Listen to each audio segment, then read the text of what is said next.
Assalamualaikum warahmatullahi wabarakatuh. Yang terhormat Bapak Arya selaku dosen pembimbing mata kuliah landasan pendidikan. Saya Nabila Febiani dengan NIM 210404063. Di sini saya akan menjelaskan materi mengenai landasan yuridis sistem pendidikan nasional. Akan ada 3 materi yang akan kita bahas. Materi yang pertama adalah landasan yuridis penyelenggaraan sistem pendidikan nasional.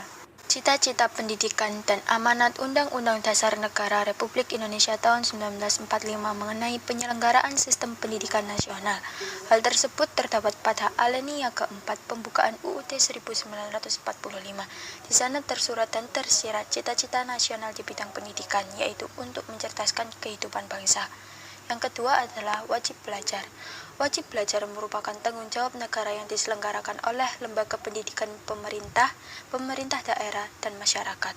Definisi pendidikan, pendidikan nasional, dan sistem pendidikan nasional. Pendidikan merupakan usaha sadar dan terencana untuk mewujudkan suasana belajar dan proses pembelajaran agar peserta didik secara aktif mengembangkan potensi yang ada dalam dirinya. Pendidikan nasional adalah pendidikan yang berdasarkan Pancasila dan UUD 1945. Sistem pendidikan nasional merupakan komponen pendidikan yang saling terkait secara terpadu untuk mencapai tujuan pendidikan nasional. Dasar pendidikan nasional berdasarkan Pancasila dan Undang-Undang Dasar Negara Republik Indonesia tahun 1945. Visi dan misi dari pendidikan nasional adalah mewujudkan sistem pendidikan yang kuat dan berwibawa sehingga menciptakan manusia yang berkualitas. Strategi pembangunan pendidikan nasional tercantum pada Undang-Undang Republik Indonesia Nomor 2 Tahun 2003 tentang Sistem Pendidikan Nasional.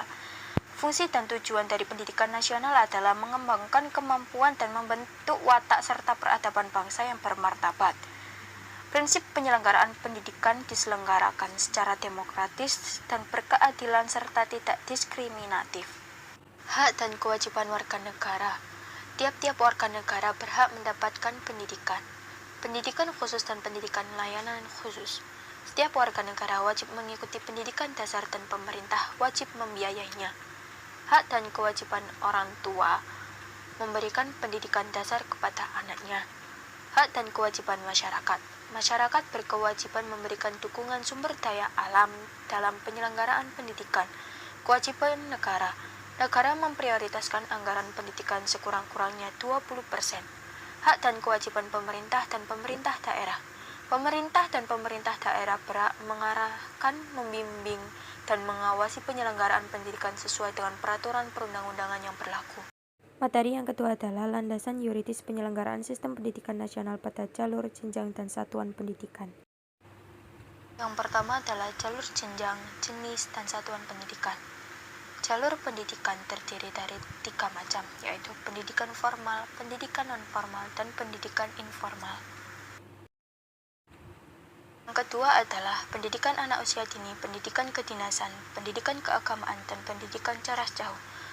Pendidikan anak usia dini dilakukan melalui pemberian rangsangan pendidikan untuk membantu pertumbuhan agar anak memiliki kesiapan dalam memasuki pendidikan lebih lanjut. Pendidikan kedinasan berfungsi meningkatkan kemampuan dan keterampilan bagi pegawai dan calon pegawai negeri suatu departemen. Pendidikan keagamaan berfungsi mempersiapkan peserta didik agar memahami dan mengamalkan nilai-nilai ajaran agamanya. Pendidikan jarak jauh merupakan pendidikan yang peserta didiknya terpisah dari pendidik dan pembelajarannya menggunakan berbagai sumber belajar melalui teknologi komunikasi, informasi, dan media lain. 3. Kurikulum bahasa pengantar peserta didik, pendidik, dan tenaga kependidikan. Kurikulum merupakan rencana mengenai tujuan, isi, dan bahan pembelajaran sebagai pedoman pembelajaran.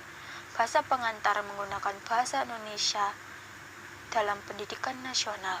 Peserta didik merupakan anggota masyarakat yang berusaha mengembangkan potensi diri melalui proses pembelajaran yang tersedia pada jalur jenjang dan jenis pendidikan tertentu.